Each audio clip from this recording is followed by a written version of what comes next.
And we're live. Hello, everybody. Welcome to a special It's an awesome start. Hello, everybody. Welcome to a special episode of the Speaker's Interview. Oh, my goodness. It's Saturday, so clearly I don't know really what planet I'm on. I'm a Shaxi. I'm from Ontier. This is my sister Sarifka, and she is also from Ontier. And tonight we are interviewing Countess B from the Kingdom of Lochac. Welcome. Hi, thank you very much for having me. Hopefully I said that right. Yes, absolutely. It's an easy one. It's a letter. That's generally how I introduce myself. Well, we usually start these off by asking how you found the SCA and what made you fall in love with it. I found the SCA through an ex-boyfriend.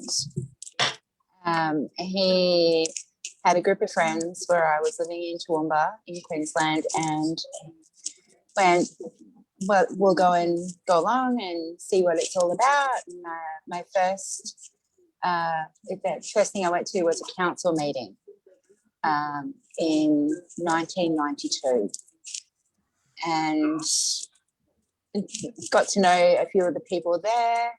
Really liked the camaraderie that was around, and I've always loved history. I'm a massive fan of history, especially clothing. So I kind of fell into that, and the boyfriend and I didn't follow through, but the SCA was there for me, and I've just grown to love it even more. So is a council meeting like a baronial business meeting or something like that? Yeah. So we call them, they're either baronial business meetings or they're council meetings here. This was a canton meeting. And because Toowoomba, Australia is very diverse. So Toowoomba is 2 hours west of Brisbane, which is capital of Queensland. And there was about 25 people in the canton at that time, which is big for a canton here. Well, I'm impressed that you liked it going to a business meeting, because I'm not sure that was my first event if I would ever go. I had no idea what the hell was going on. I walked into this random people's lounge room, and they're all sitting down and they're talking in another language, really.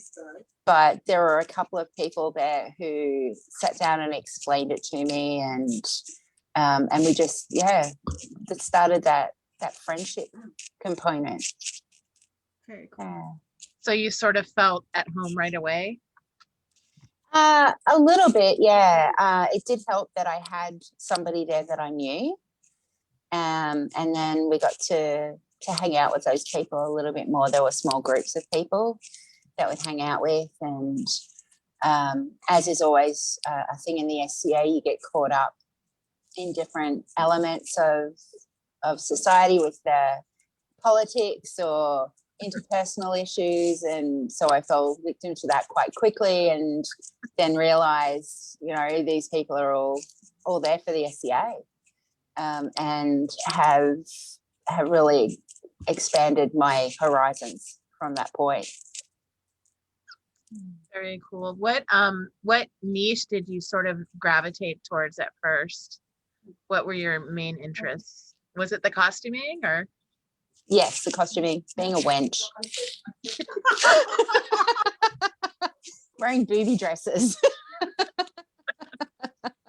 So I remember the first outfit I ever made was a corduroy vest with a poly straight skirt, because we had no idea the internet wasn't around.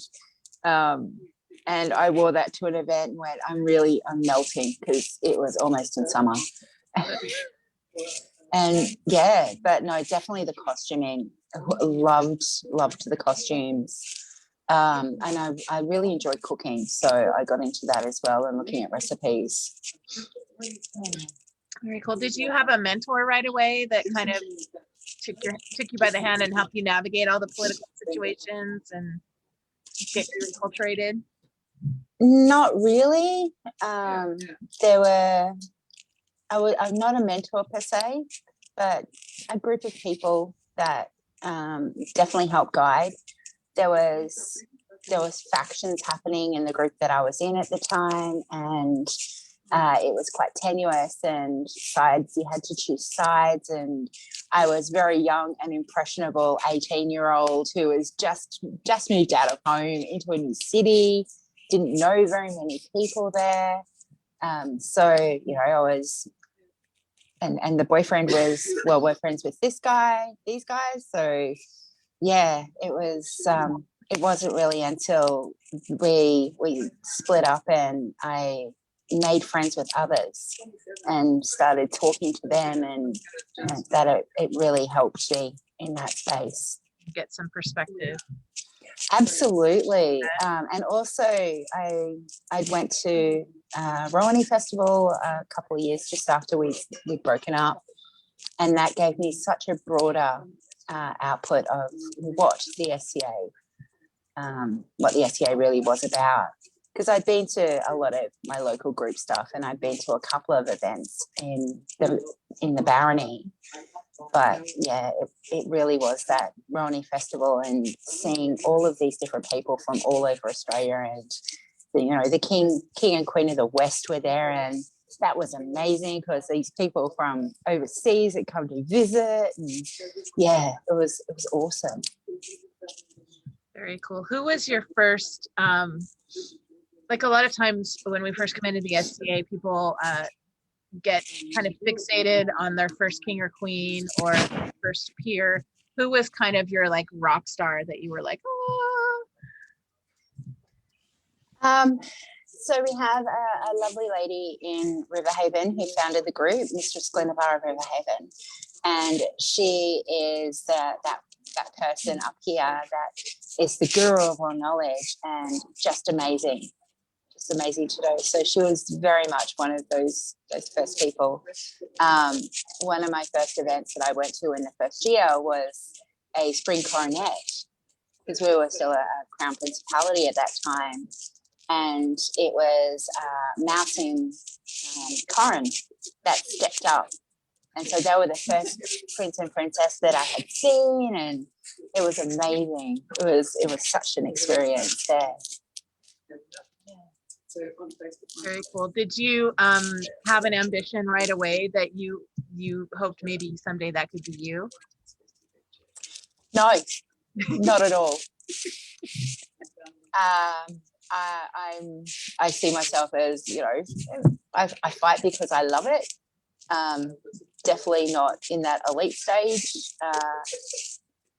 Never dated a fighter, so never really thought I would ever get to that point of being a crown or a coronet. I never really aspired to lead a barony either. So when I was asked to be fought for, and when he won, I was kind of gobsmacked and floored, and it's been an ongoing joke since then, because he did ask me 3 times. I did say yes 3 times. I didn't quite think he was as good as he was, but yeah, absolutely amazing, and would not take back that experience in any way, shape or form. Yeah. So how did you get into fighting? I really liked it. I liked the look of it. I wanted to go to an event called Spring War, and it took me about 4 years to actually get into fighting itself and feel comfortable with doing it. But once I was in armor and in the adrenaline hit, I loved it, and I still do. So I authorized for the first time, I think, in '97,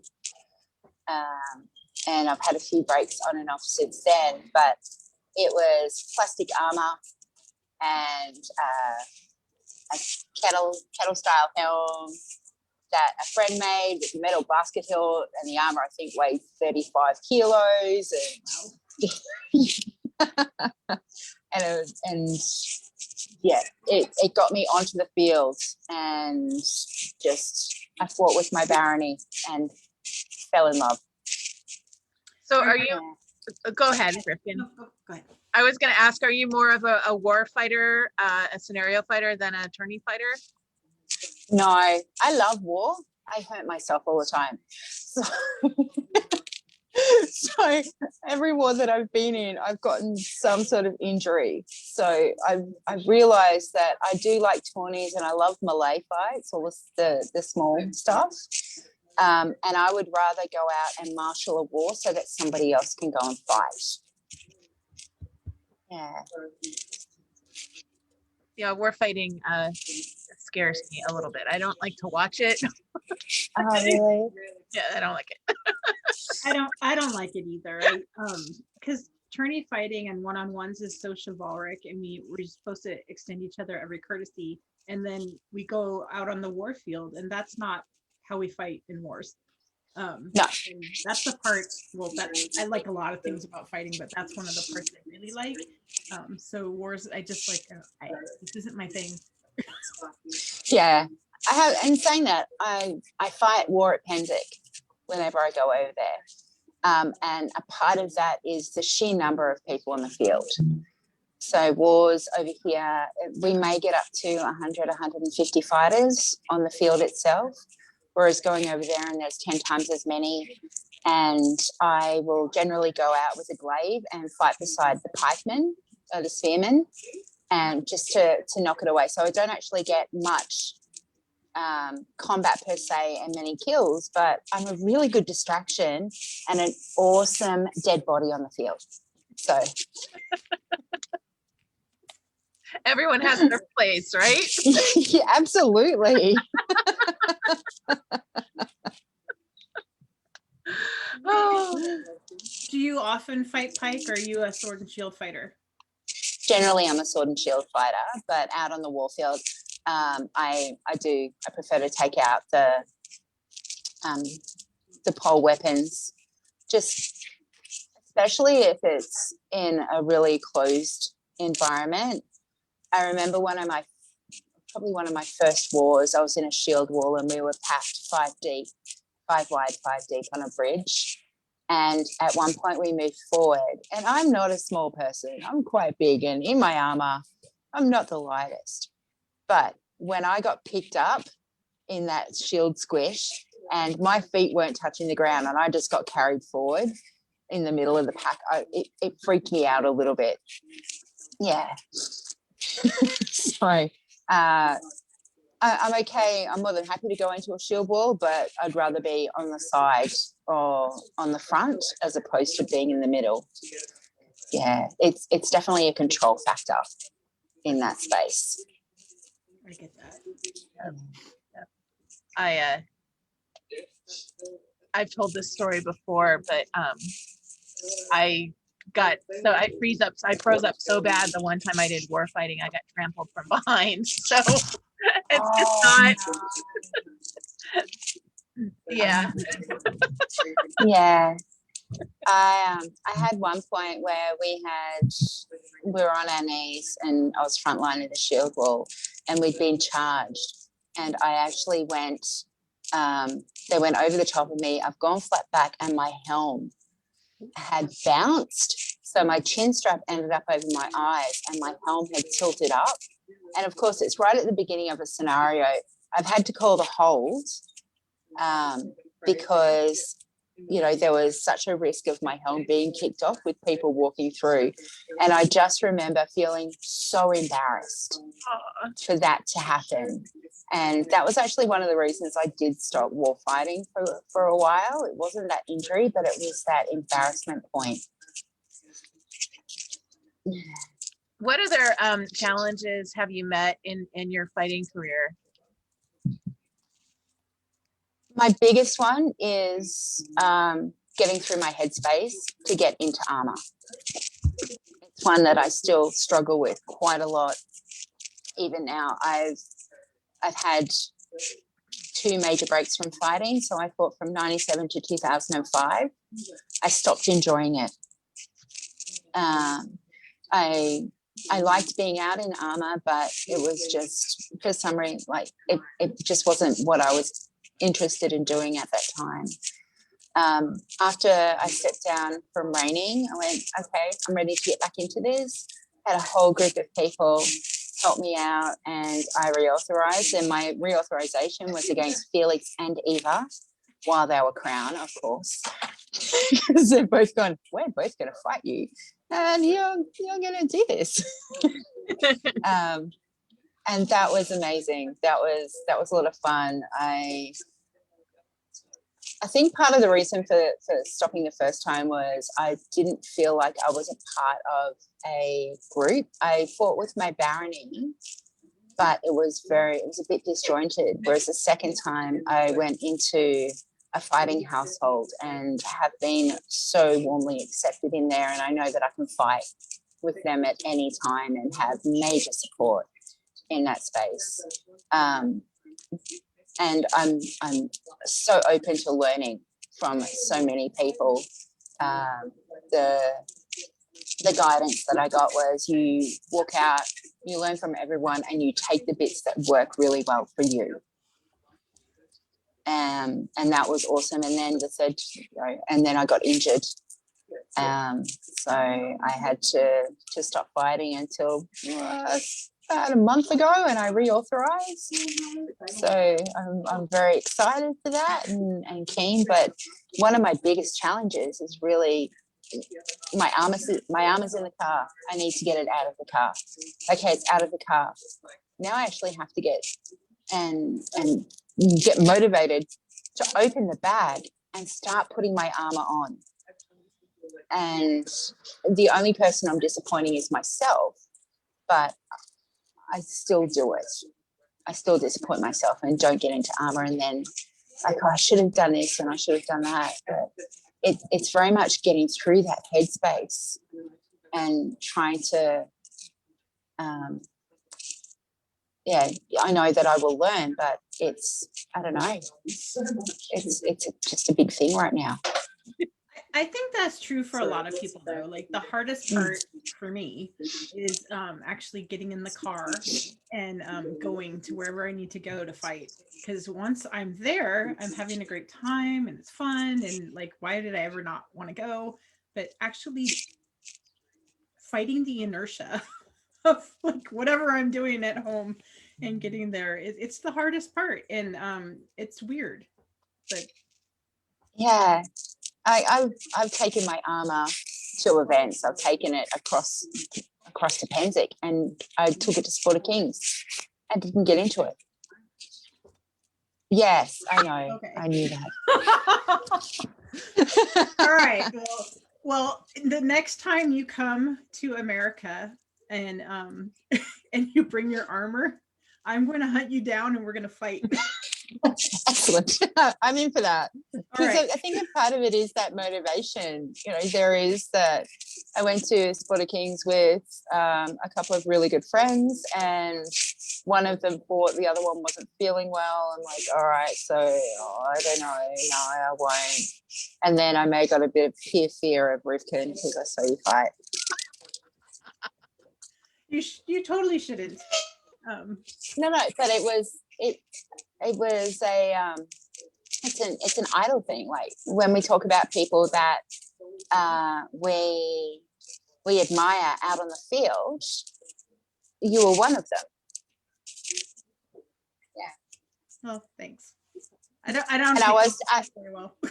I have heard that, and I've heard that you would be very upset if you knew that people did idolize you and may have had peer fear. I don't know if I'd be upset. It's just I don't think of myself that way, so it's hard for me to comprehend. Yeah, because I do have a very funny story about an On Tier West where somebody petted me.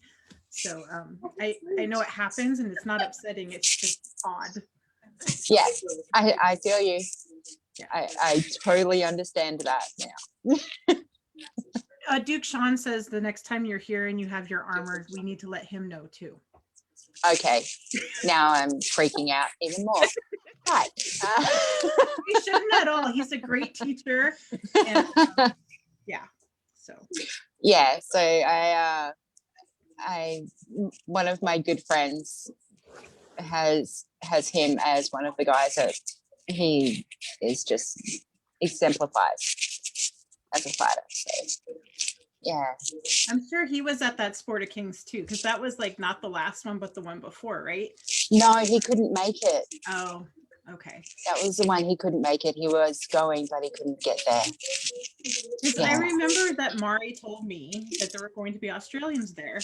And I'm like, where are the Australians? I don't know where they are, because and then that Sport of Kings, I actually went to 2 events. I went to Sport of Kings, and then I flew down to California because Mari was in America. And she so I went to Helga's like meet and beat down in the Bay Area on Sunday that weekend.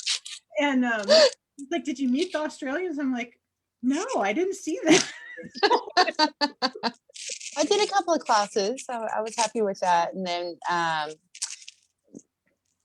one of the guys that we were with fought in the tournament, he's actually king at the moment. This is our King Oz. Yeah, so he fought in the tournament, that Sport of Kings tournament. Very cool. Yeah. Hopefully it was a good experience for him. Yeah, it really was. Especially coming from a small island. We were both living in Tasmania at the time, and it's less than 10 fighters in the group. So, yeah, coming into a tournament of 60 fighters is huge. Yeah. A little overwhelming. Very. Oh. Yeah. Did you guys go over to the Virgin Countess and hang out and talk to people? Did you get to socialize? A little bit. I got to know the then B&B of the group. I'm so bad with names. David and Erica, hello. 3 Mountains, they're awesome. 3 Mountains, yeah. Yeah. So that was awesome. It was so lovely, and got to meet a whole group of people in that space. So yeah, I really enjoyed it. Good. Yeah. It wasn't a total bad thing. Are you, absolutely not. are you squired to someone now? Like, what's the fighting household that you're a part of? I'm a part of House Bomba, which is kind of like so Sebastian of Bomba started a fighting group, and it's not an exclusive household, very open. And one of the baronies, in Brisbane, St. Florence, have predominantly most of the household. But if you don't have anyone to fight with, Bomba will take you in. So it's there. In some of the photos, I'm wearing red and gold tabards, and there's a whole collection of fighters in there. A lot of the nights start in House Bomba, and at the moment I'm aligned with a couple of knights, Sabine and Sir Olphus, just as guides right now. Olphus from Ontier? Yeah, that guy. Yeah. Cool. So he's training me a little bit, which is good. Nice. That's nice. Awesome. Cool. Very cool. Yeah. I love that there are always ties. Yeah, that's really cool. Absolutely. So when did you start your service journey in the SCA? Really early. I've always liked to help, like to be in the background and do stuff, and I learned really well to blend into the background until about 10 years ago. So I worked in kitchens. I worked doing cleaning, set up, pack up for events, and got to know some people in that space, and that's how I got to know people around the kingdom. And then I became a lady in waiting for the Baroness of Riverhaven, and I did that for 3 consecutive baronages, and that's part of the reason why I'm kind of keen not to step up as Kingdom Seneschal instead, because you're nutcase. Because that's totally an easier job. Oh, yeah, yeah, during a pandemic. Has it, yeah, has yeah, I it know, right? been the most challenging job you've had so far? Absolutely. Absolutely. Yeah. I stepped up on the 1st of March and closed the kingdom on the 14th. So yeah, it was walk into a pandemic. I've had a lot of people say, so you must be near the end of your tenure. Like, I hadn't even finished my first year at that point. I feel like it's been 5 years in the job. Longest But year ever. I have to say, I have had the most amazing support from people. It is just phenomenal. I have increased my team, and they are just brilliant at their job. They really are just, I'm loving it. That's the part that I am loving. For all the crap, you do see the good and the bad of the SCA in this space. When you're crowned, generally the good will always outweigh the bad. When you're seneschal, you have quite a bit of bad, but those good moments make it so worth it. Yeah. Yeah. Did you know when you stepped up that the pandemic was coming? I mean, did you kind of have an idea of what you were stepping into, or was it a total blindside? I had a little bit of idea. I didn't realize it would become so, have such an impact on society. My mundane job, we had started ramping up and keeping an eye on quite a bit of it. And we just, so when it started, that the first couple of weeks, I'm like, oh, this isn't going to be good. This is not going to be good. And then, hey, Gulf Wars is cancelled. Crap. Cancel my flight. Okay. And sorry, guys, we're closing down now. Thank you. Yeah. So, yeah, it's definitely been an experience in many ways. Because you guys have been able to hold crowns far in advance of the rest of us, you've sort of ended up being a bit of a guiding light to other kingdom seneschals about looking at how to reopen, haven't you? You've done some consulting. I have done some consulting, which is really weird because we kind of feel like we're the baby kingdom who are from the outside, and there's, because it's the SCA is very American focused, very North America focused. So when we've gotten queries about all this stuff, like, okay, sure, and then we'll hear, well, you guys are running Crown, and we've got watch parties happening, and we're on this, we're the focus of the known worlds. It's just crazy, such a crazy thing to think about.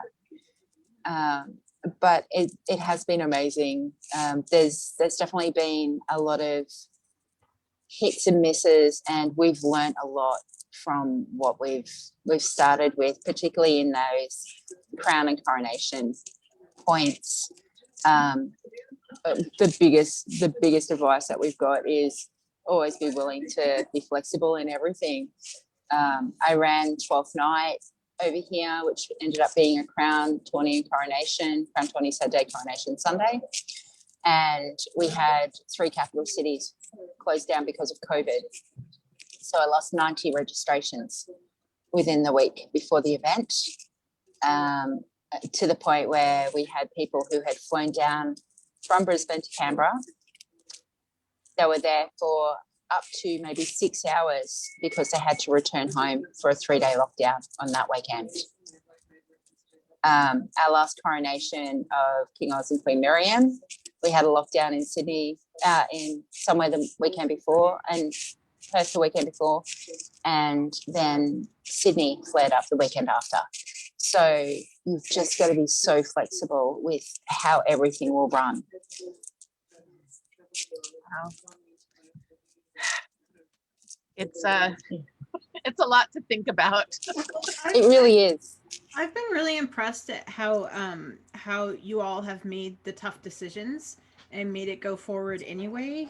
Even when, I think a lot of the kingdoms are very hesitant to do anything that won't involve everyone. And it's been really interesting to watch you guys say, okay, well, we're doing it and it's not going to involve everyone. And then I'm not there, so I don't know if there's like dissatisfaction, but from the outside in, it looks like people are like, okay, this is how it's going to be, and that's all right. And I don't know if that is, but from the outside, it's very inspiring that you guys are making the tough decisions and doing it, and people are rolling with it. The hardest one point is actually New Zealand. And because our travel bubble has only opened up in the last 3 weeks between Australia and New Zealand for that, for Australians to travel across to New Zealand without quarantine. So that's actually one of the hardest decisions that we did have to make. But every decision that we have made, I think communication is that biggest point. Being very open. The Crown have been open with the B&Bs. I've been very open with the seneschals of all of the groups, because I host a seneschals and a kingdom officers meeting every month, and putting everything out on the table and going that this is what's happening. And our populace are just amazing, and they truly understand. We've had probably Perth and Melbourne have been our biggest challenges in terms of COVID, with Melbourne being in and out of lockdown effectively for 7 months, and Perth closing down quite significantly a lot, and going into those 3-day lockdowns. And we're now at a point where we have a 3-day lockdown, and then it's a 14-day restrictions, and then the states or the jurisdictions are back to normal. It has been really good in that respect, and it's disappointing, absolutely disappointing, but we're just accepting that there are some things that have to go ahead. In terms of Crown 20 coronation, it was very much about the Crown. They'd been sitting for 12 months. They have a very hectic personal life and a young boy, and they needed to step down. Yeah. Understandably. Yeah. It's been that's too long. It's just too long.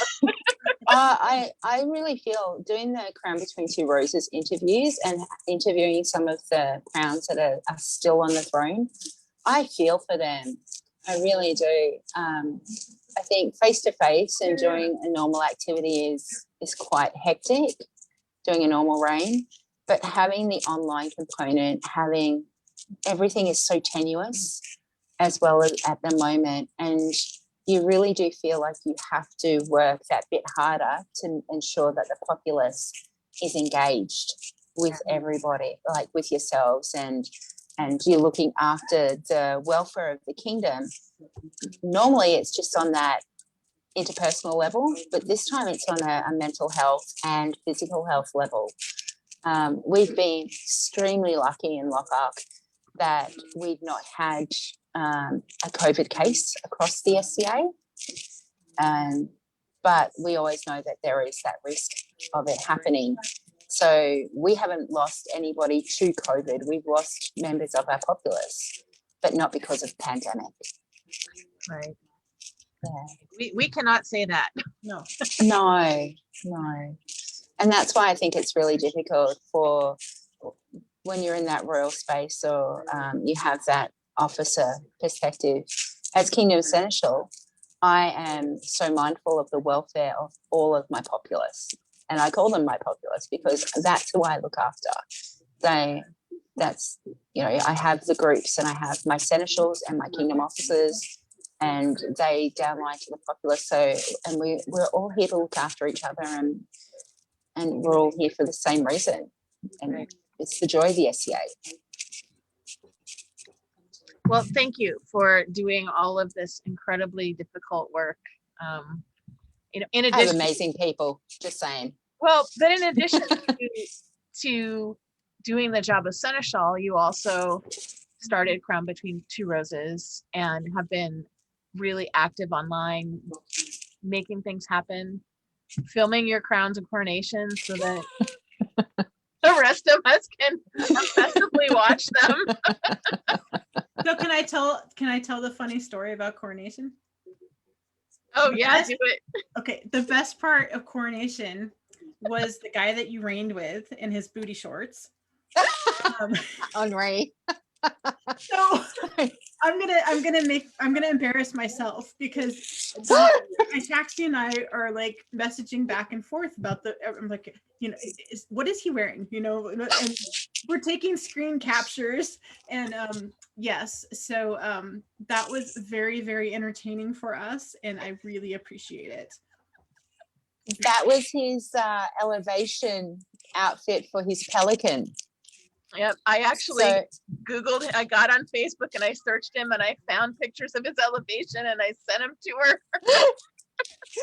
One of the quotes. Do I know anybody that would wear those? And I think I do. One of the quotes of his elevation was, because everybody was laughing. It was just so unexpected.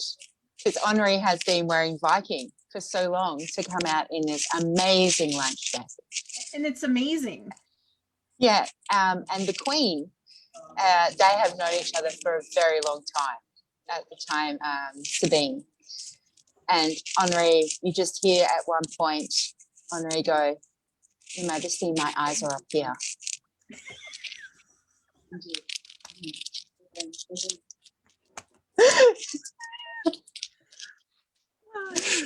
Yeah, and there was Sir Lorcan was meant to do the speaking on behalf of the Pels. No, it didn't happen. Couldn't do it. Just lost it. One of the photos that you will see is one of the guys holding up Henri's hat behind his butt, while all of the Pels are behind him. I have to say, it's so well done.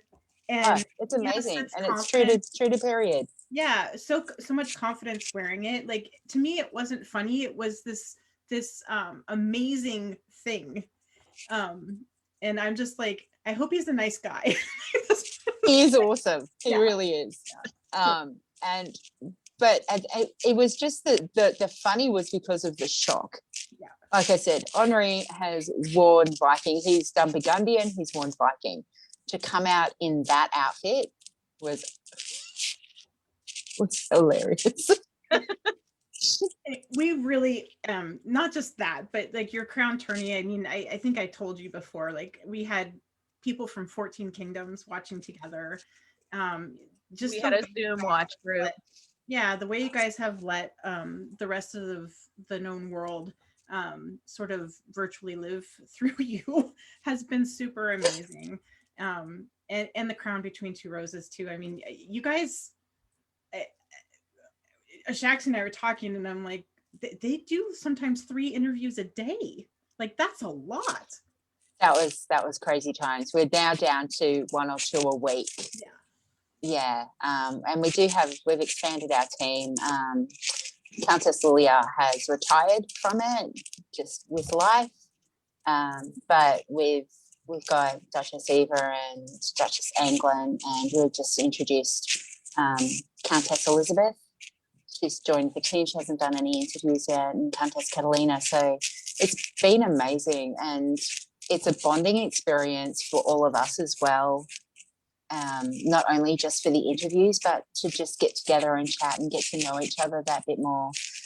So Elizabeth and I both live in Canberra. Anglin lives about 2 hours away from us. Eva lives in Adelaide, so that's a 14-hour drive. Catalina lives in New Zealand. Wow. And Altani lives in Sydney. So, you know, we've got this group of people, and then we've got our tech people, Magnus, who lives in Melbourne, and Erlander, who's in Innisfail, which is in Tasmania. You know, this big group of people who we've just been able to come together and as a kingdom really geographically challenged doing this one thing. It's pretty awesome.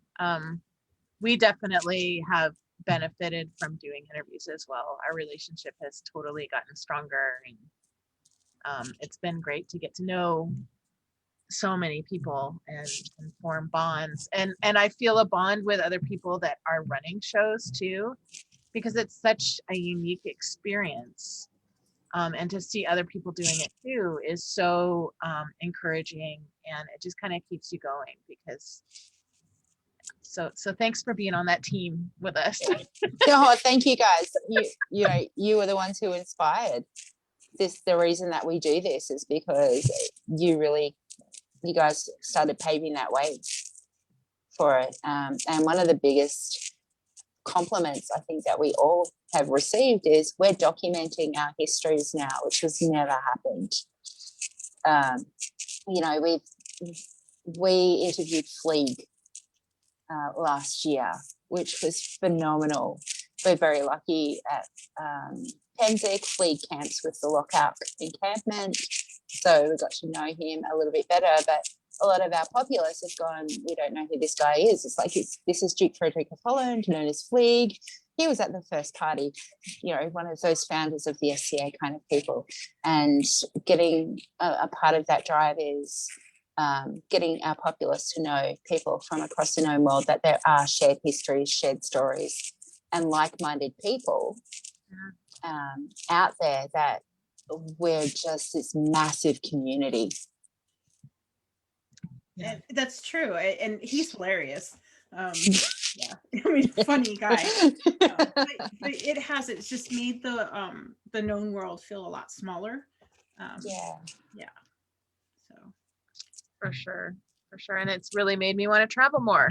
Yeah, but then not, because COVID. So I don't know. I think at this stage, Australia are looking that we may open our borders mid next year. So fingers crossed. Pembrokeshire, huge contingent of Australians and New Zealanders going across, because I miss my peeps. Yeah. We might be having events next year, maybe. Our kingdom. Yeah. No. It makes it really difficult though when you are across two countries, and those two countries have very different responses. So Australia and New Zealand's responses to COVID were so different. New Zealand were going back to normal events almost a year ago now. So it was like May, June. They were actually doing stuff, and we're sitting there going, we really want to play too. We want to do our thing. So we feel we feel how that is. Yeah. Yeah. Well, I did pull a whole bunch of photos of your SCA journey. Should we take a look at those? Yeah. Sure.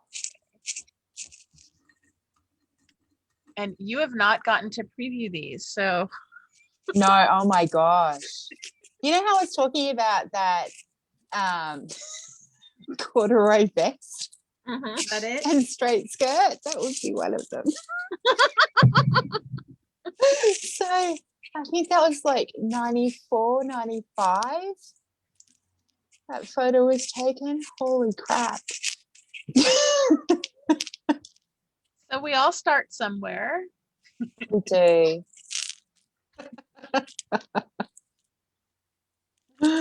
Oh my gosh, that was my first wayfaring to a coronation event in Politicopolis, actually, and with two good friends at the time.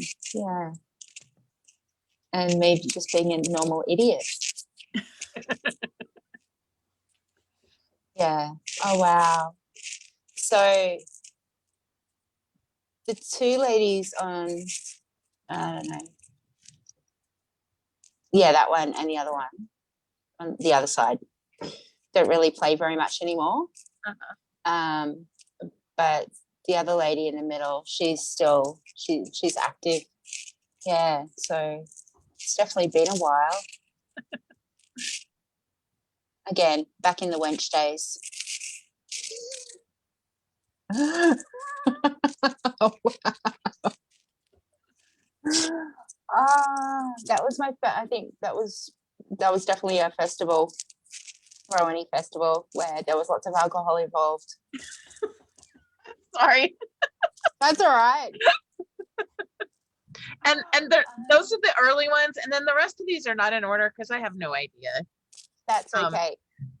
This was from 2010 when Lilia was queen, and we decided that we wanted to do the Valkyrie, the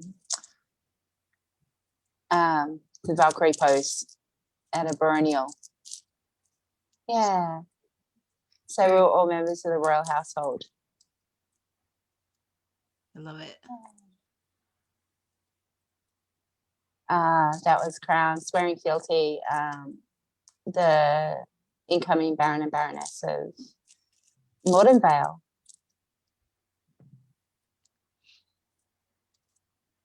That was at an event I called it Spring Court. It's the same event. They were my two newest mouse guards. And so the Mouse Guard is our youth award for participation and contribution to the society from ages 4 to 12. I love that. And yeah, they're gorgeous. And do they get to sit up under by the thrones? Did they have parents that were on the throne? Yeah. No. Their parents were out in the populace. But our Mouse Guard has been going for quite a while. A few of our oldest Mouse Guards are now knights and parents themselves. Wow.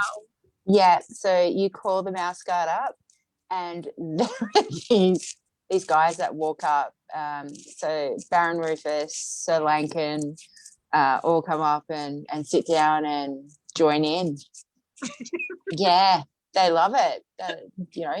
They are the Mouse Guard. That's awesome. Yeah. And the Mouse Guard are the protectors of the Queen. So they assist the Queen, and when you make your Mouse Guards, they're your Mouse Guards. And there was a funny story when I just stepped up and I went to an event, and the Baroness of St. Florian's, her daughter had been made a Mouse Guard by Margie, my predecessor. And Bianca's gone, this is Queen Bee. She's like, you're not Queen. Margie's Queen.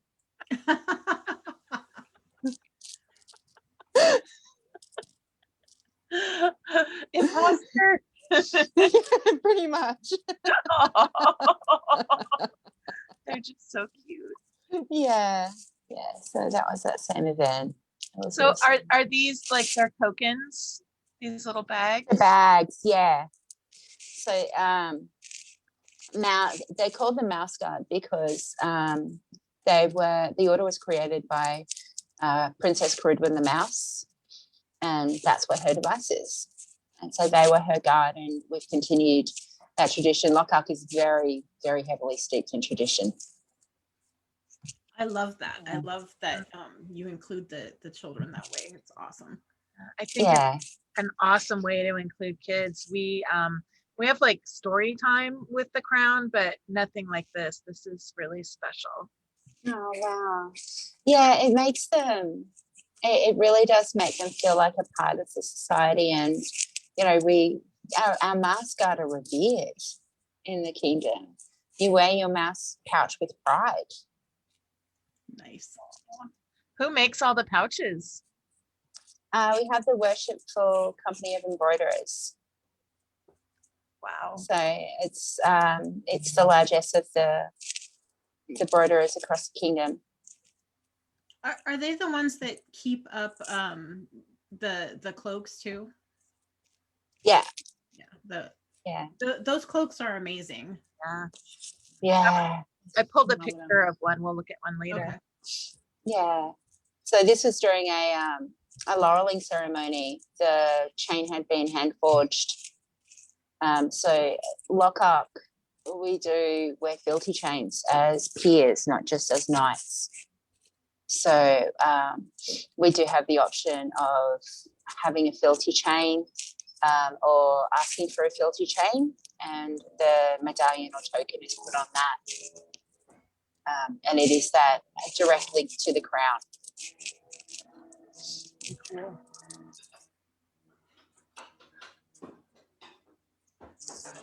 That's passing him, giving a mouse pouch.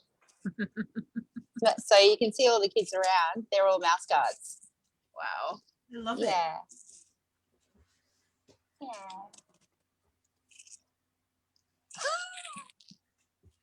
That was the Baroness I was speaking about earlier, where his daughter said, no, she's not queen.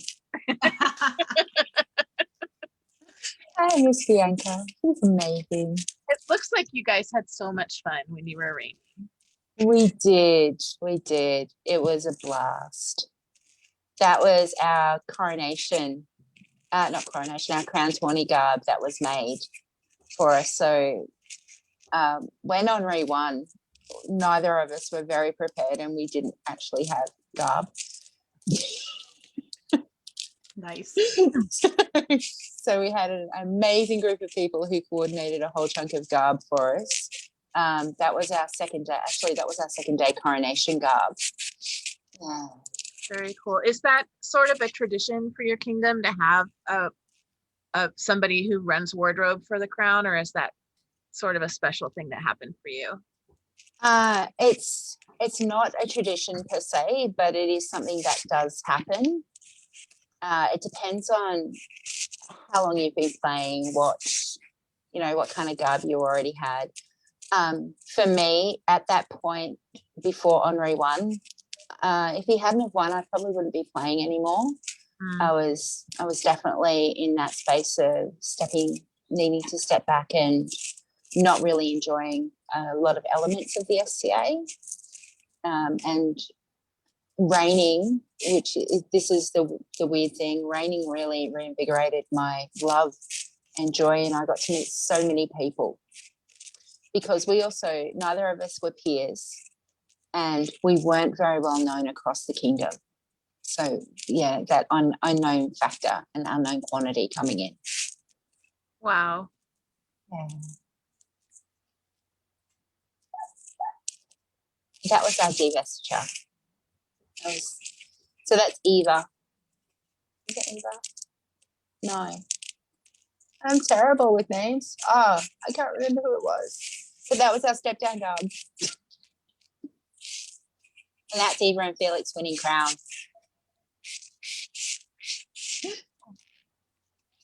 Is that the one where he proposed to her, or the one before that? One before that. And that was our step up garb. So that was at our coronation. Nice. Very cool. Yeah, you can tell the serious face. The nerves are really there. Like, all right, so we're doing this. We're really doing this. That was my first event as princess, and I was handing out roses for the buffer tournament. Yeah. So had you served on a retinue for a royal retinue? I know you said you did baronial retinue for a really long time. Had you served? I was on Lilia's retinue. So I was Lilia's head of court prior to stepping up. I was very lucky in that space. And between Henri and myself, we actually had quite a lot of in-depth experience across the household that we had chosen. So we had a lot of peers, and we'd had a few people who had reigned previously, and they were able to give us quite a bit of guidance in that space. Because that's a lot to step up as crown and not already be members of, neither of the crown be members of the peerage. That's that can be fraught. Absolutely. And we've only had a handful of unbelted crowns here. Thankfully, we did have that support, and we have the royalty of Lockhart group of people that we can really hang out with and chat and get so much advice from. That's wonderful. Yeah. Is your Order of the Rose, do they function as a group? Do they do activities or awards or anything? Not so much awards. We do Roses Tawny and Roses Tea every Roni festival. And we've got what we call a blooming Lochac, because we have our princesses as well, who are the Order of the Coronaria, and they're the ones who've paved the way for the roses. And they are included in everything that we do. So we stand at the edge of the Crown Tawny field for the final, and we all hold a rose in that space, and the Coronarias join us. So through anything that we do, the only thing that's very rose specific is we have the princesses bag, prince and princesses gifts that are from the roses themselves.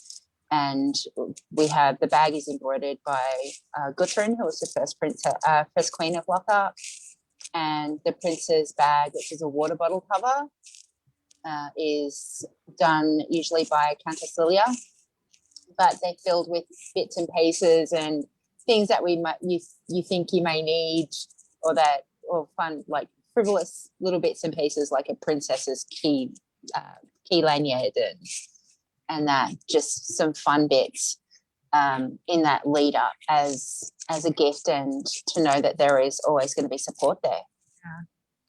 Like a welcome to the group kind of thing. Yeah, absolutely. So that's the pelican cloak that you were speaking about earlier. It's embroidered with the device of every pelican made in Lockhart. It's incredible. From the beginning. Yeah. So again, our worshipful company of broiderers do the patches on a cross stitch, and Mistress Rowan coordinates the cloaks for all of that. So we have the Laurel's cloak and the Pelican's cloak. It's very cool. Thing.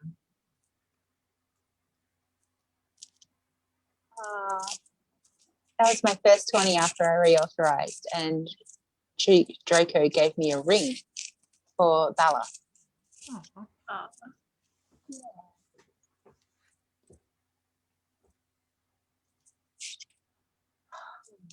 So there was a tradition. The Order of the White Scarf was closed in Lockhart in 2015 when the Order of Defence was created. But prior to that, the Queen would receive a white scarf from the Order as their representative. So that's receiving my white scarf on the field in front of the fences. Very cool. And being crowned. The crown didn't fit my head because my head's too big. And I couldn't bend over. How do you make that work? Like if it's too small? I wedged. So my hair, you can see my hair is plaited. It would be plaited to the edge and wedged in. Yep. And just don't tilt the head forward or bend over too far. Yeah, it was an interesting experience. You're like balancing your whole reign, like, please don't fall off. Please don't fall off. Yeah. I got to a point where I would plait the top two plaits across the top of my head and wind them in, and then kind of wedge the crown on there and have the rest of my hair in wraps. Wow. Yeah. I would be tempted to like sew it down with fishing line or something. So the same thing, like a wire or something, like wired on my head. But then I went to Eva, and it would act as a necklace on her head. So I couldn't win. Wow.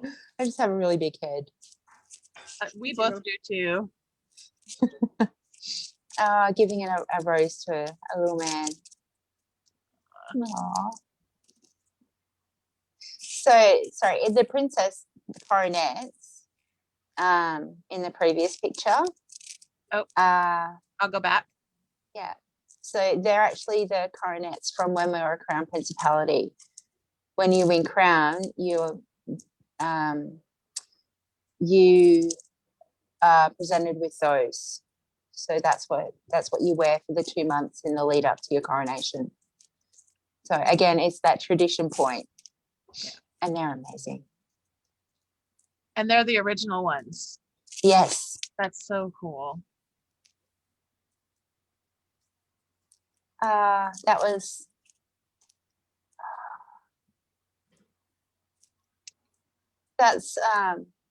Sir Bran for his knighting. He passed away in 2017. Countess Lilia's husband. So my friend and I acted as his entourage for walking into the knighting ceremony.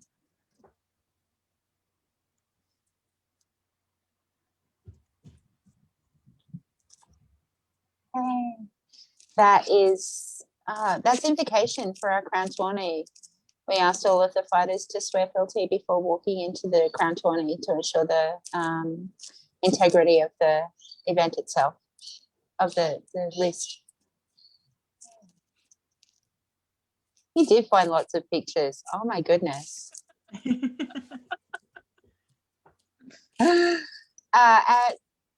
have an event called Great Northern Wall, and there's a fire tourney.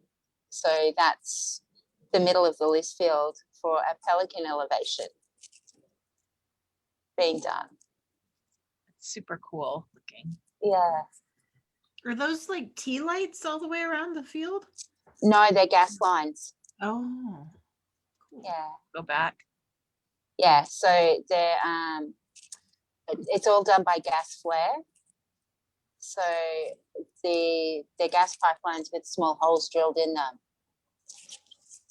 Wow. And there's a double Eric rope for protection. Yeah. So cute. Yeah, I do a lot of stupid photos.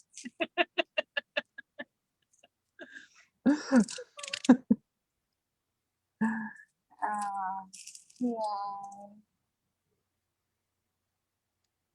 Giving an award to Ragnar from Stegby.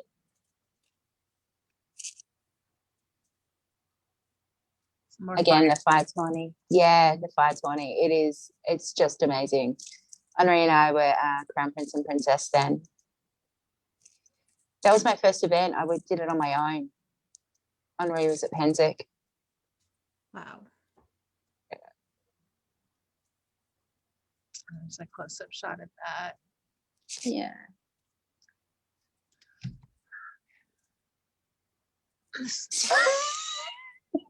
So this is Great Northern War with King Sheridan, the rat bag that he is, and Queen Margie. It was the first picture that the four of us had really had together. It was so wet, and you probably can't tell, but Henri's actually wearing gumboots. Uh-huh. Because it was a mud fest. Oh.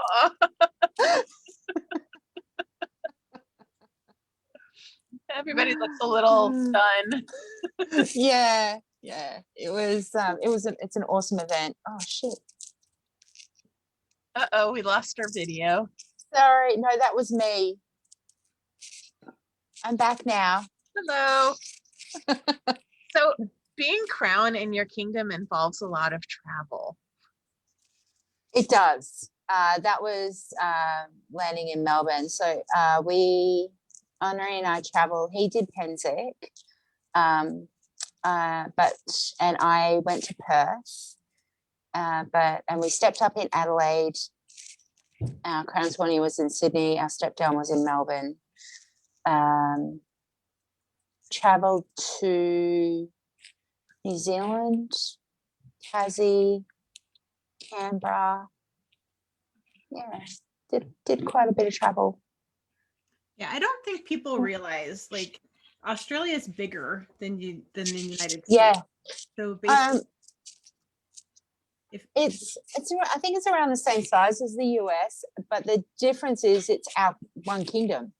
Right. That's Yeah. Yeah. And it's basically your population centers are around the coasts, right? Yeah. Yeah. So 12 baronies, other smaller groups, shires, cantons, colleges. Yeah, it's just crazy. And so you have to fly with all the regalia. Yes, and sort of state. So is this the sort of state here? Does it have its own special like gun Yeah, case thingy? yeah. So it's a gun case. Yeah. Yeah. That's just crazy. And then do you carry on the crowns or do you check them? No, the crowns are not allowed to be checked. Yeah, you have to carry them on.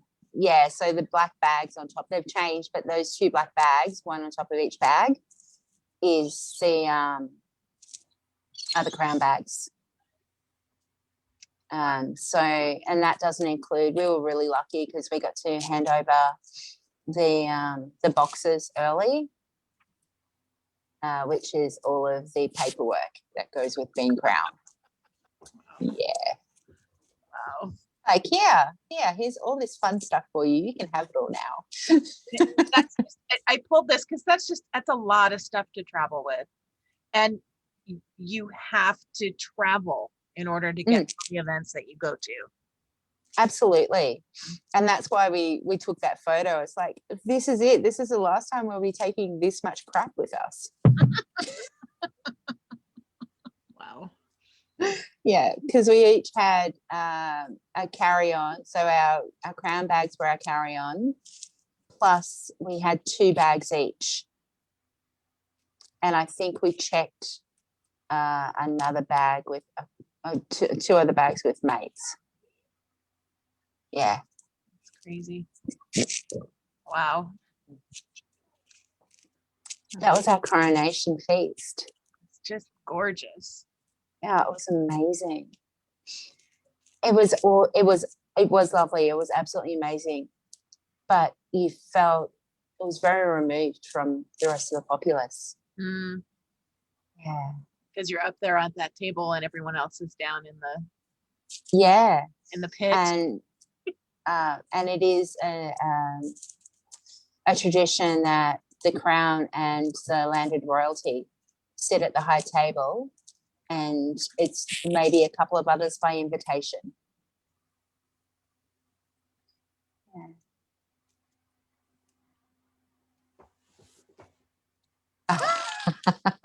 That was a gotcha moment. So Gustav, he's awesome. He was on my guard, and we got him with, I'd given him a Rowan earlier that day, which is our courtesy award, and then gave him a court barony. Nice. Yeah. So someone commented that we saw your Order of Grace pouch and that you've gotten that twice. What is that? The Lochac Order of Grace is it's an award that's given once per reign generally by the Queen, but by the Crown, for those that exemplify grace and courtesy to them. I have been privileged to receive it twice. As I said, it's only given once per reign. So I think there's maybe 50 recipients across the kingdom. I received my first one from Brian and Lilia, and then the second one from King Yadai and Altani during their first reign. Yeah, it's definitely, of all of my awards that I have, they are my most precious. They're the ones that are kind of the pedestal. It's the pedestal award. Yeah. Very cool. So you'll see I'm wearing a red pouch. That's what the award is. Very cool. Oh, that's a Penzic. That was my first Penzic. It looks steamy. Yeah. This is the coffee bar. We have a event at Ronnie Festival called the Heraldic Malay. So, and its teams are up to, I think it's up to 8 or 10, depending on the format for the year, but generally it's 2 nights and 4 to 6 unbelts take the field. So that was the year that we combined and fought as St. Florian. And the red and gold that you can see is a house swamp bar. And what Henri is holding, it's a spear. That's the winner of the heraldic melee is charged with adding an item to the spear. It was a pole. Swamp bar won it the year before, so they put a spear tip on it. But it's not a win by prowess. It is heraldry and chivalry and courtesy on the field. Very cool. Yeah, it's one of my favorite events. I love the heraldic melee. That's definitely one that I will go and fight in as much as I can. Awesome.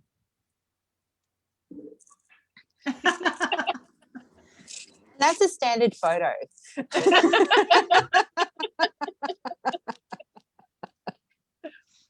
All right. And that's Penzic again. I missed that. That was one of the largest, I think that was the largest contingent that we had at Penzic that year. I was going to say that is a lot of people traveling a no. long way. No, that was my first Penzic. I think we only had about 20 people travel across that year. That's Only. still a lot. Yeah, I say only. So our biggest one was in 2015. And I think we had almost 50 people travel across. Wow. Wow. Yeah. But there were representatives from most of the groups in Lochac at that one.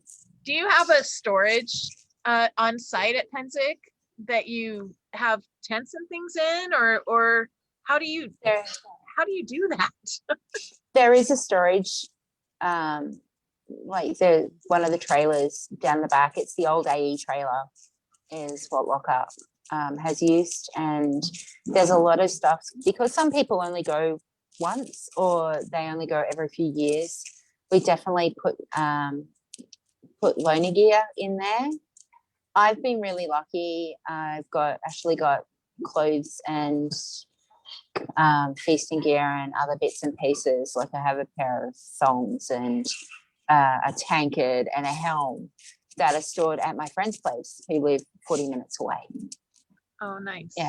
Yeah. So they've put a couple of bins there, and another friend who lives in Buffalo stores a Viking coat for me so that it's not going to get moth eaten. Yeah. Wow. That's a lot of hoops to jump through to go to an event. I know. This is some shenanigans. Yeah. We tagged Ethelmark.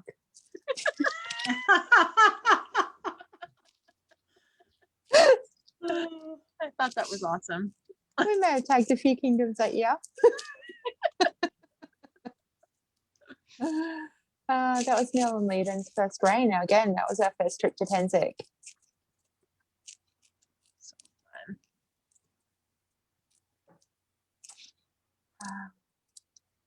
That was Lorcan and I getting an award from the then Baron and Baroness of Riverhaven. Because apparently we did stuff. Just some stuff. Anglin and Eva.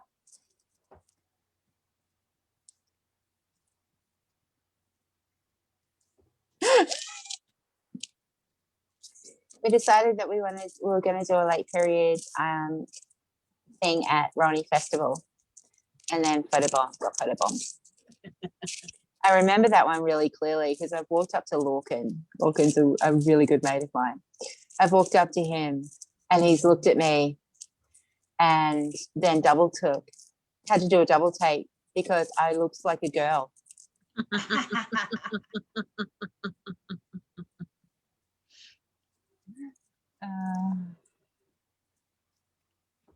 So when we talk about the roses tourney, that's the roses holding the pennons for the virtues, and our fighters, and it's a photo that we take every year.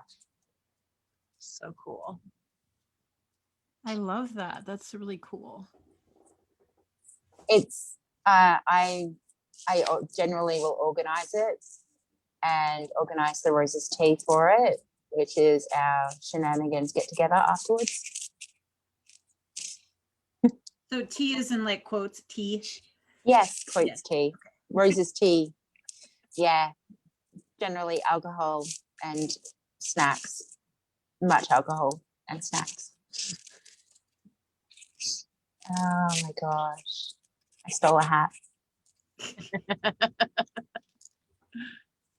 So the roses bag, that's what I'm holding on to at the in there. We were trying to stuff it full because Catalina and I were the only roses at the event.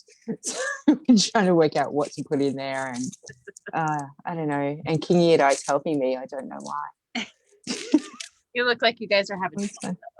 We always have fun. That's what it's about. Thought this was lovely. Yeah. I can go back. No. No, okay. Okay. It's weird seeing so many photos of myself because I don't look at them. I don't look at photos. And terrible people will ask me about interviews that I've run, and I'm like, I don't watch interviews. I don't watch myself. I hate it. Yeah. I feel that. Yeah. That's being made Queen's Guard. Very cool. Yeah. That was my first ever Queen's Guard. That was in Athelmark when I visited. I went to fighter practice and I was exhausted. Look, you put your armor on. I did. So Maynard and Leodon, who are the current crowns of Athelmark, are the guys in the back in the black. You look so happy. I had the best time. I really did. I fought everyone there and it was awesome. So much fun. I couldn't lift my arms by the end of the session. It's actually the only time where I've actually gone. Maynard's gone, let's do this fight. I'm like, I'm so tired. He's gone, just a few passes. 10 passes later. I'm like, I can't lift my arms anymore. These guys were my fighters for the Roses tourney at Penzig. So you sponsor a heavy and a fencer. Campbell and Miles. Yeah.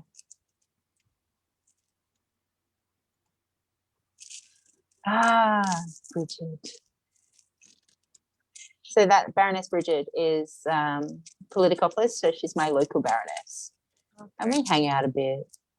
She's crazy. She's the current social media officer, society social media officer. Oh wow. That chick, yeah. That's a lot of work. And baroness of a group, and my sanity check. Wow. Yeah. I love the building behind you too. It's beautiful. That space is just gorgeous. It really is.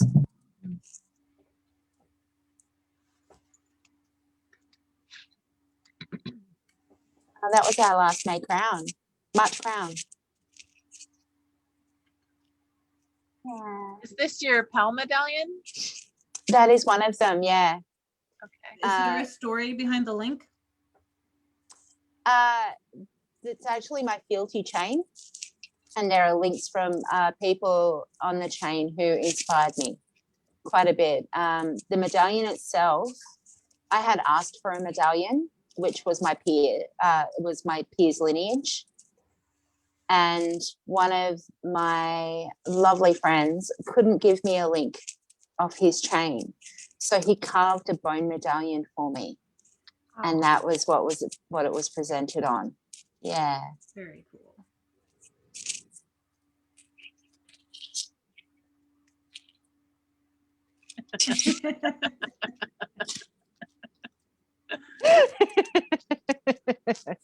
There may be a few pictures of me flashing my bits in that space. Uh, Well, that was the last one, so we'll go back. yeah. That was at 12th night, the last crown tourney. The crown tourney in January, which Roland and Taltier won. Awesome. Yeah. All right, I'm gonna stop sharing. That's across all of my stuff that I do with the SCA. That's one of my favorite moments, is to stand with the roses with with my order and oversee and look after the consorts for the crown tourney. Seems like it would convey such a sense of support and lifting them up for the journey they may be embarking on. Well, even it's not even the journey, it's that final. You're so nervous. I wasn't at the crown tourney final. I didn't make it to the event, and we don't have to attend due to distance.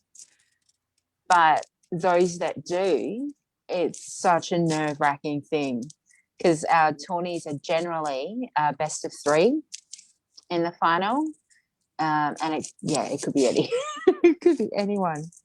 Yeah. So I really like it. Yeah, I do get a bit involved in that space. Maybe become a little bit bossy, as some stewards know.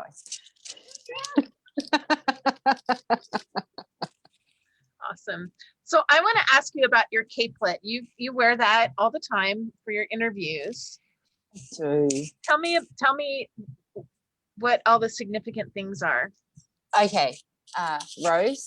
Oh, wait, I gotta turn it. So we have the rose. This is that way. Henri's device, because he made me queen. He was the one that I did it for. My county. Kingdom. This is my friend's household.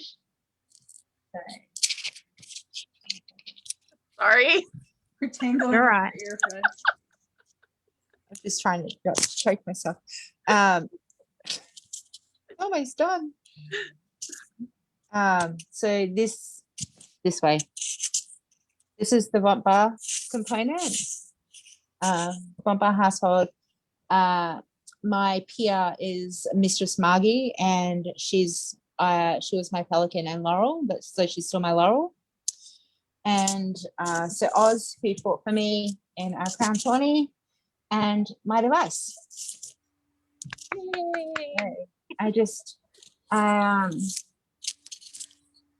Yay. It kind of represents everything that I'm a part of, and I love it, and it's easy to wear.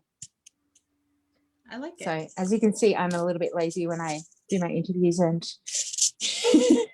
I dress from here up generally. I think we all dress from here up.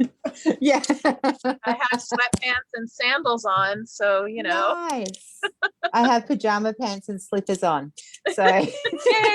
I have underwear on. Yay. That's always a bonus.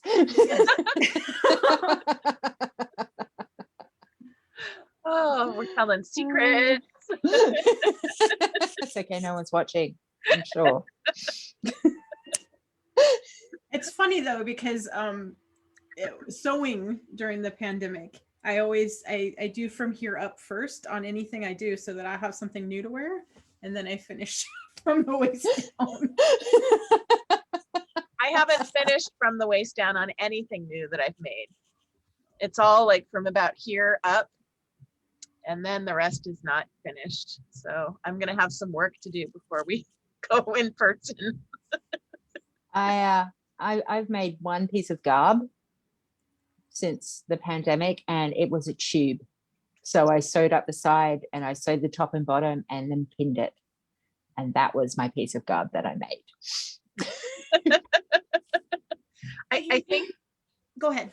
well, you've been kind of busy doing a lot of other things. Yeah, a little bit. Just a little bit of work. Have a laurel. What art form are you interested in? I like sewing. I like cooking. I don't like researching very much, or I like researching, but I don't like putting into practice. Uh, I like doing stuff, learning little bits and pieces. So when I approach Margie, she doesn't split her peerages, and I'm definitely more than happy to stay on as her student. But I also research house positions, and like I'm quite keen on some German, like from the inside out of the Landsknecht style and the lifestyle of the trust house, and yeah. Very I'm cool. exploring that little rabbit hole right now. Oh, really? Nice. Yeah. So we've got an event coming up here, which is Tocal in Mordenvale in Newcastle, and it's the Tocal Beer House. So very German. I'm quite keen to make a waffen, a Trossfrau dress for it, and then my group is running a royal visit in July in a old wool shed which has no heating. So we're just saying, wear your wool, wear all of the wool. You can wear all the warm clothes, yeah, for this one, because it's going to be freezing. I have to do mental gymnastics around that July. July is hot. No, it's not. No, it's not. It's weird because we do the same. Our Christmas is like the middle of summer, and it's melting pot here.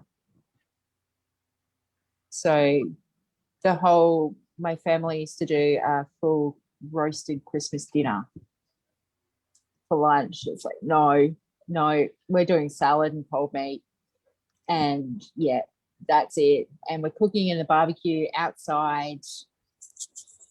Going to the beach for Christmas is a normal thing. Yeah.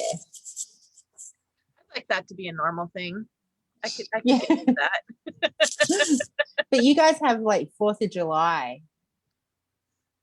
No.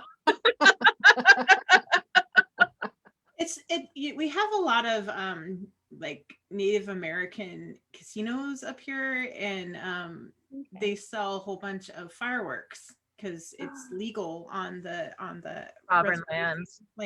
Oh, really? And so we have fireworks from like June 20th to the end of July, and my it is gosh. awful. Yeah. So yeah, 4th of July is not the happy thing out where we live. So. Okay. I mean, some people really, really like the fireworks, and clearly they like blowing things up, but the animals don't like it. And, you don't get to any sleep. It's one of the positive things about going down to Ontario Westward, because you get to go to the beach and there are no fireworks. Yeah. And you get to just be away from that whole celebration. So like, it is a war zone. Like the 4th of July, it doesn't, the fireworks don't stop until like 3 a.m. And I get up and I walk my dog in the morning, and there's debris all over everywhere. It's It insane. gets cleaned up, but it's disgusting. Yeah. They've outlawed it. I live in downtown Vancouver, and they've outlawed it in the downtown area, so it's not as bad. The streets aren't covered in debris anymore, but there's still pockets of people, because they can't police that, right? There's too many people. And not enough police. So there's still a lot of fireworks that go off, even though they're illegal to use. So whatever. Wow. It's the worst part of living in the Pacific Northwest, I have to say that. And if that's the worst part, then we're doing pretty good. Yeah, absolutely. We're all like, no, 4th of July sucks. My dog hates it. Right. So the movies lie to us all the time then. Yeah. Well, I think when you live in a small town and they do like a fireworks show that the whole town goes to, that's cool. You know, that's magical, but feeling like your neighborhood's under siege is not magical. Yeah, no, that's completely understandable. The movies lie. Yeah. I'd like to say that kangaroos don't jump down the main streets, but they do in Canberra. They don't in most capital cities, but they do in Canberra because Canberra's Really? weird. Yeah. Yeah. Canberra has a lot of green space. It's a planned city. So you have the main civic area, and then there's satellite towns around it, and lots of green space.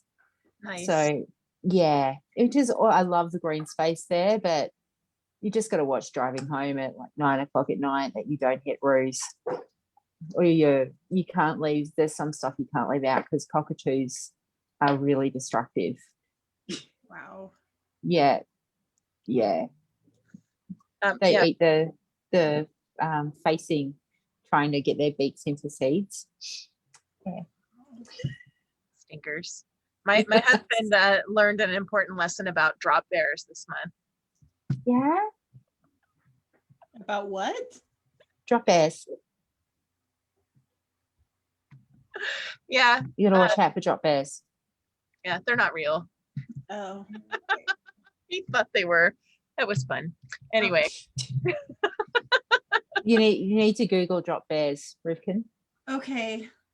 Yeah, All right. I will. I will do that. I- carnivorous drop bears. Anyway. Well, so they are actually real, just not in the way that they're portrayed. Okay. Koalas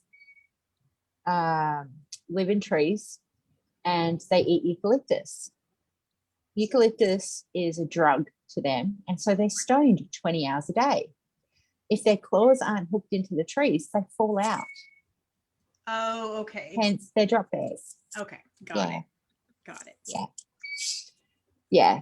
But magpies really do swoop you. to Yeah, protect their nests, right? That's a real thing. So like you walk along and you see people with their bicycle helmets and zippy ties coming out of them, and it's to stop the magpies, or sunglasses or eyes painted on the back to stop magpies from swooping. Yeah. Wow. Welcome to Australia. You learn something new every day. But we don't have snakes crawling across the road all the time, and the streets are not littered with snakes. So I get that impression sometimes talking to people. So tell us about your pelicaning. We haven't talked about it. My pelicaning, the ceremony. So I decided I wanted to wear German, and I conned two of my closest friends, Lochac and Magnus, into wearing German. It was a very, very emotional ceremony. I had asked Sabran to speak on behalf of the chivalry, and the lead up to it was quite hard for me. I had lost my brother-in-law in the October previous year, my dad in April, and then Brian passed away 4 days before the event on my ceremony. And I'd also just run Roni Festival. So all of this huge emotional turmoil at the time. So in the few days in the lead up to the event, I had some chats with Lil, and we definitely went ahead with it. So there was Lochac and I got really drunk the night before because it was because we could, and it was a bit of a down time. I was also living in Tassie. I got elevated at Northern Wall, which is in Brisbane, and I had asked a whole group of people to speak on my behalf. But when Brian passed away, I wrote some words to have that done. And the way that our ceremonies generally work in Lochac is the candidate is either brought up or escorted in. we don't do surprise elevations very often. And then the Crown will ask members of the orders to speak on behalf of the candidate. And so it can be up to the 5 orders. So I had all 5 orders speak for me. And then I handed my belt back and all of the regalia happened then. But because we're a very close household, Margie was bronze peer as well. So we had Margie and I were there, and Lilia came along, which I was just I was in awe of that she was there, and so happy she was. Yeah. But I waited 6 weeks from being asked to being elevated. I don't think I could have done any longer than that. And the only reason I got that done was there's some pictures that you will see on my Facebook of I'm in the pelican cloak and there's an older lady and a young girl, and that's my mum and my niece. And that was why I had it done at Nethermore, so that my mum could come. Yeah. That's it. Yeah. That's really So, sweet. yeah. Does anyone in your family play SCA as well as you? No, it's my thing. It's all right. My mum thought it was a sex cult. I had to take the events. My mom thought it was a cult too, so. Yeah. You know, you're young and impressionable, and they're going to take advantage of you, and you're going to have this, you know, you're going to get dragged away. I'm like, no, Mum, no. Yeah, these are the people. This is all. And before my dad passed away, actually, when I was queen, it was the only time he ever came to an event. Was then. Yeah, just to see me, because I wanted him to see me as queen. So yeah. That's awesome. So what is your favorite tradition? Your kingdom is so steeped in wonderful traditions. What do you think is your favorite? Oh, wow. Apart from the roses stuff, there's so many. I think when I really love when the orders are called up to be a part of the peerage ceremonies. I think it makes it quite, it makes you feel quite a part of it, and you know that those people are supportive of you. But one of my favorite things is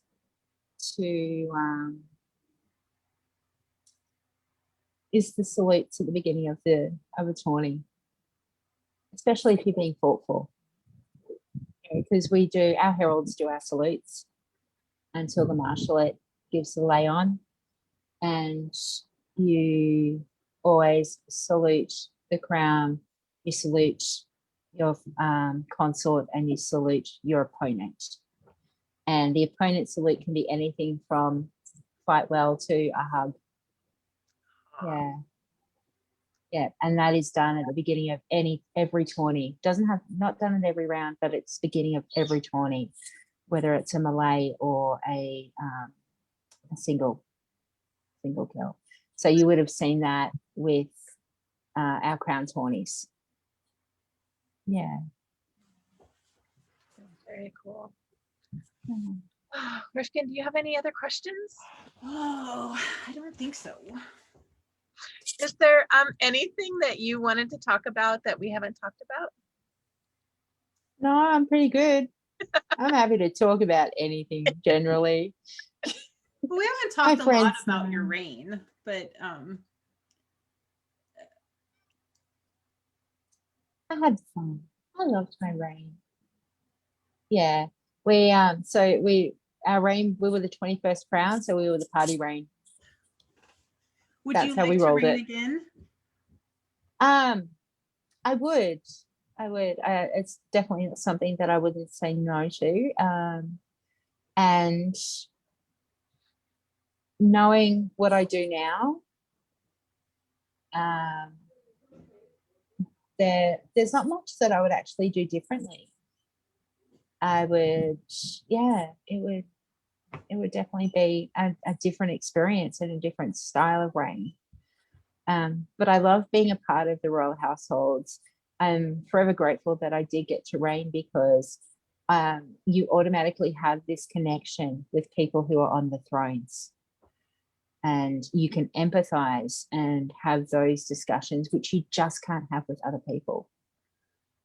Being Kingdom Seneschal, that is one of the absolute bonuses that I found, is I can have these in-depth conversations with the crown or with other royal peers and go rah about things and vent and know that they will understand because they have been in that position. Right. Yeah. And we've also got a very strong Kingdom Seneschal history as well. And one of our ex-Kingdom Seneschals is my current direct deputy, because he's just, he won't be taking over, but he knows the role and he knows the pressures and understands a lot of the challenges that we're facing. And he's also in a separate country, so I get to have that different perspective, country perspective, because there are very distinct differences between Australia and New Zealand. Yeah. And you have to juggle all of those different mundane laws. Absolutely, because we have federal laws, so our Commonwealth laws, and then we have state laws. And from a COVID point of view, every state is different. So we run under our federal laws, but every state is different, and they have their different public health directives. And New Zealand have different levels to what Australia does. So yeah, it's quite a challenge. Yeah, absolutely. Are you running a spreadsheet? I mean, how do you track all that? I have an amazing risk deputy who is a risk manager for a university in mundane life. So, and he's loving it. He's so good at it. We also work with 2 affiliate boards of directors, and the Australian Board of Directors, SCA Limited, is we manage a COVID plan under there, just for those. We relate everything back to the jurisdictions, but right now you can't cater and you can't have overnight events without SCA Limited approval. So if you want to cater for an event, you have to give us the outline of how you're going to reduce contact tracing in that space. And that's just that risk management point. And the same with overnight events. How are you going to ensure that COVID restrictions, jurisdictional restrictions, are in place? Yes. So maintaining 1.5 meter physical distancing, maintaining sanitization, all of that stuff. That's a lot. Yeah, it is.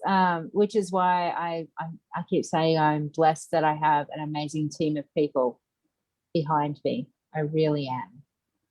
And I've got such a huge support network, and we've got some working groups happening that overlap in different spaces. So they're proactive and productive. Knowing everything that you do now, would you do it again? Taking on Kingdom Seneschal? Yes, but not walking into a pandemic, no.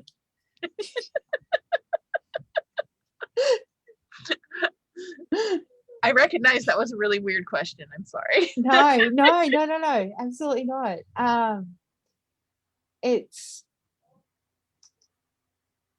I've been lucky. I've been Deputy Kingdom Seneschal. I've been a Baronial Seneschal. I've got an amazing network of people that are friends that I know I can call on for advice at any time. And I would do it again. But yeah, definitely that pandemic thing is, I didn't get a chance to settle into the role. Whereas now it's taken almost a year to actually feel like a kingdom seneschal instead of a reactive pandemic seneschal. Yeah. Wow. Yeah. That's really intense. Yeah, I'm somebody who is I prefer proactive to reactive. I work in a very reactive job. So proactive and is my big thing. Yeah. That having that little bit of control is nice. Yeah, it really is. And I know people don't agree with all of my decisions. I'm very open to conversation. If you don't like it, come and have a chat. That's how I roll. I'm very open to things like that. What I'm not open to is gossip and hearsay. And that's one of the biggest challenges with having a group so diverse, geographically diverse, is people will see what they want to see and say what they want to say without actually finding out the reasonings behind it. I love gossip. I think it's hilarious. I found out some gossip about myself over the last week and cracked up laughing. I went, wow, they really don't know me very well, do they? That's hilarious. So if you really want to know, come and ask me. If I don't want to tell you, I'll tell you I won't. Yeah. Good policy. I have to, the president of the SCA, John the Bear Killer. Somebody else did this question and answer thing on Zoom that they put on Facebook, and I watched it for a little while, and I can tell you, like, I felt so bad for them, because the people were just like the little minutia and they just kept saying the same thing, and I was just like, wow, that is such a thankless job. But I really appreciated that they were trying to be so transparent. But whoa. Yeah. It's so hard, and it's really difficult in social media life, but it's also, how much do you say? How much can you tell people without reputational damage? Because that's one of the biggest things that we look at as when you're a seneschal or in those positions.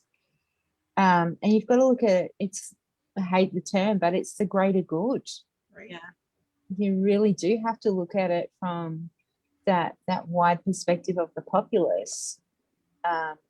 We've definitely had challenges over the last 12 months with the social justice and mundane influences affecting the SCA and the impact on the SCA with a lot of the changes, when some of them are amazing changes, but other ones I'm very strong on perspective, and I understand that you have your perspective, but that perspective does not reflect the perspective of the populace. Right. And that's what I have to take into consideration as Kingdom Seneschal, and the boards have to take into consideration as those legal representatives, because ultimately that's what they are. And I think it's one thing that is not really understood. Like when I talk to our boards of directors, they sign a legal document stating that if something goes wrong, then they're liable. Yeah. So, and that's, I love the STA. The business part of it is definitely a challenge, but learning that business part, I think, is paramount for anybody. Yeah, I think there is a serious lack of understanding for a lot of people about even what a nonprofit is. I think people should read their kingdom laws and read their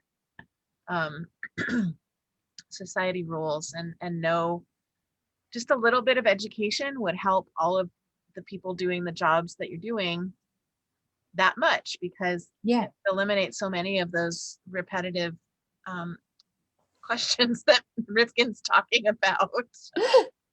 Well, I wanted to be like, people, common sense. Sense is not common. Yeah. Anyway, But we also, the reality is we have so many governing documents. So for me, like we have Kapora, I have Society Seneschal's Handbook, I have the Kingdom Laws of Lockhart, and we have the Lochac Procedures Manual, which is our officer manual. We have our overarching affiliate policies for child safeguarding and social media, and being across all of this information, as well as the society elements. It's daunting for a lot of people Yeah. to actually go in, and if you're not a technical reader, then it just blurs. It really does. And like I said, Bartholomew has been amazing because he has been working through to outline a lot of the stuff, and my seneschals will ask questions. I got a question the other night about where is it documented that we need to contact the Kingdom Seneschal if emergency services are called to an event. It's like, here it is right here on this page. Yeah. Well, I'm ready to wrap it up if you are, Rifkin. Okay, thank you so much for taking time out from your on your vacation. vacation. Oh, thank you. I really appreciate It's a good way to start my vacation, I have to say. Yeah. We've really enjoyed getting to know you even a little bit this year. So thank you for agreeing to do this on your vacation and giving us some time and a peek into your world. Oh, thank you. It's been awesome. I'm the same. I've enjoyed getting to know both of you as well with the interview that we threw you under the bus on. So yeah. that was super fun. Rifkin, what do you have tomorrow? Tomorrow I have a whole board of duchesses and dukes and royal peers who are going to talk about reigning. It's going to be part 2 of the reigning episode, and this episode is going to be less about preparation and more about what happens when you actually reign, like expectations versus reality. So it should be really interesting, and lots of different perspectives. We have someone from the east, someone from the middle, Anstioria, Antir, Avical, the west.